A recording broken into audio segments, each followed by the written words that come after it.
everyone, welcome to Wicked.west.books. My name is Meg West, and today I'm going to be talking about the most anticipated reads of 2020. Books that I anticipate coming out the most this year. And I'm going to start at the beginning of the year and move towards the end of the year, and know that this is not going to be a very long list. I am not putting anything on here that is by an author that I don't already read. So these are just the ones that I can look through a list of books coming out this next year and know immediately that I want them. So at the beginning of the year, we have Infinity Sun by Adam Silvera. This is out on January 14th, which technically at the time of filming this, it's already out. You can go buy that off of the shelf right now. I don't have it yet because I'm also trying to catch up on my TBR this list. So I'm trying not to buy books yet, but this is a book that I will be buying this year. So some of the things that you can expect from Infinity Sun is that it takes place in New York, and the main characters are a couple of brothers. Now, unlike most of the stuff that Adam Silvera has written, this one is going to be an urban fantasy with lots of magical creatures in it, which is something that I absolutely love and look forward to.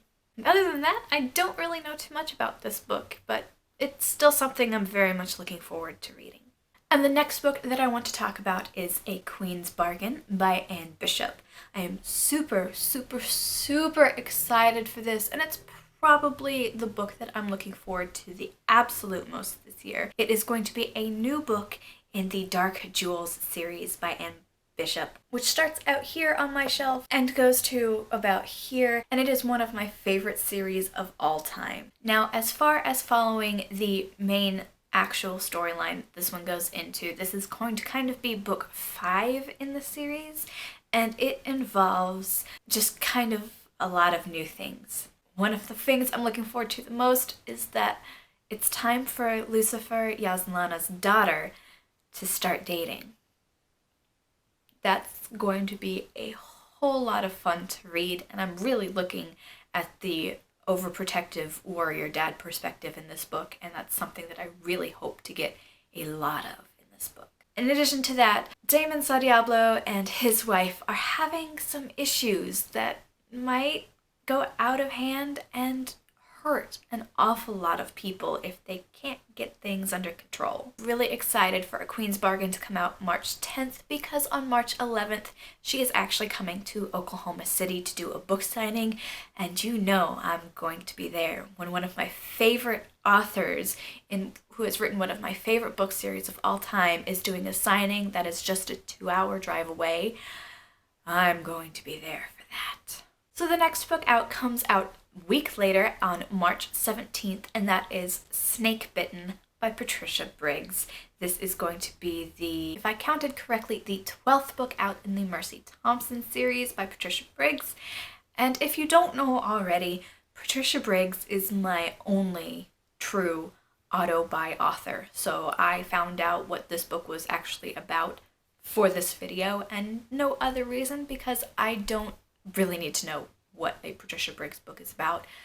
I'm going to end up buying it. So this book is going to be about how when Underhill closed its gates, it locked a lot of people Underhill. And some of those people were locked down there for good reason. But now one of them is out, and its bite can control people, and of course because it is fae, it has a glamour and can look like anybody.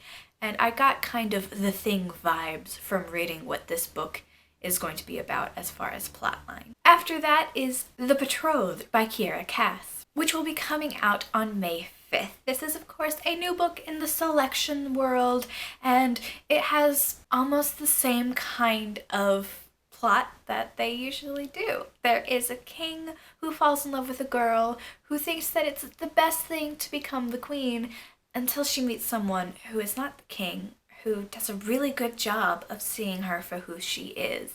And I imagine this is going to be the first book in either a duology or a trilogy, and it's going to have love triangle vibes all the way through. And while the selection series definitely does not have a deep plot line, I find them very entertaining, and I'm looking forward to reading more set in this world. So the next book after that comes out October 6th, I think. It doesn't have a concrete release date quite yet, but I think around October 6th is what Goodreads says.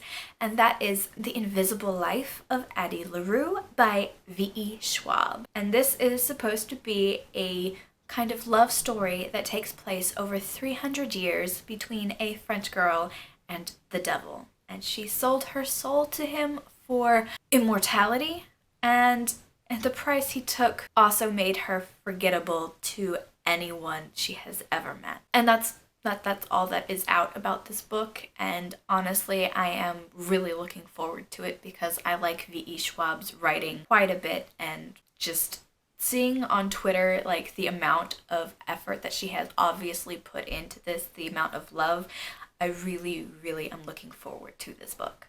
And the last book that I know about from the beginning of the year that I am looking forward to immensely is the fourth book in the Stormlight Archives by Brandon Sanderson, which should come out sometime in November. Now, Brandon Sanderson did basically just finish writing this entire book at the beginning of the month / end of December, so I know almost nothing about it, but it is going to be the fourth book in the Stormlight Archives series, which starts off with The Way of Kings, Words of Radiance, and Oathbringer, each book steadily getting bigger. And this will be the newest book in the Cosmere-verse kind of universe, of which there is actually a kind of read-along going on all this year for all of the books in the Cosmere series, starting with the first book that Brandon Sanderson ever wrote, which was, ever published, which is Elantris. And I'm going to be participating in this because even though I read all of the books from the Cosmere-verse last year, I crammed them all together, and I know I missed a lot.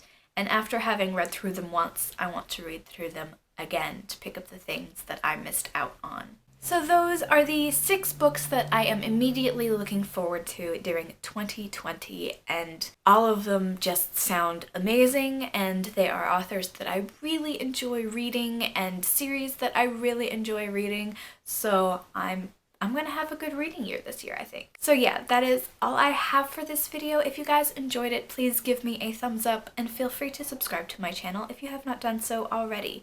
I post videos every Wednesday. Have a wicked day.